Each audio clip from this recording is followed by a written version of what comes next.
Good morning friend. দেখুন এগুলো আমার সব রেসিং হোমার পায়রা। এগুলো দূর থেকে রেস করে, লং ডিস্টেন্সে রেস হয় এই পায়রা দিয়ে। দেখুন এগুলো সব দূর থেকে রেস হয় এই পায়রাগুলো দিয়ে। এরা এবছর সব রেসে যাবে। এর মধ্যে কিছু ওলবার্ড পায়রা আছে, যেমন দেখাচ্ছে। দেখুন এই একটা পায়রা, এটা এলাহাবাদ থেকে আগের বছর রেস করে বাড়ি ফিরেছিল। এলাহাবাদ থেকে, আর আমার বাড়ি বনগা, ঠিক আছে। তার মধ্যে আরও আছে, এই যেমন এই একটা ব্লু ফিমেল আছে, ও মুঘলসরাই 661 কিলোমিটার এই পায়রাটা পজিশন পেয়েছিল, 7th হয়েছিল।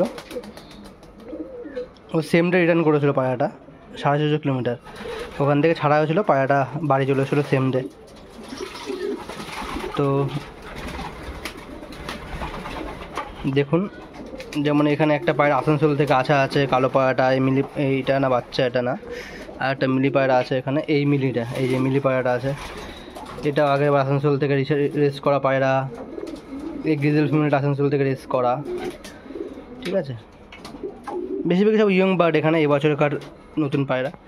সবাই রেসে যাবে। দেখুন আপনারা সবাই আমার জন্য একটু ভগবানের কাছে প্রার্থনা করবেন, উপরওয়ালার কাছে দোয়া করবেন, যাতে এবছর আমার রেসটা খুব ভালো হয়। এরা যেন সব সুস্থ থাকে, ঠিকঠাক রেস করে বাড়ি ফিরে আসতে পারে।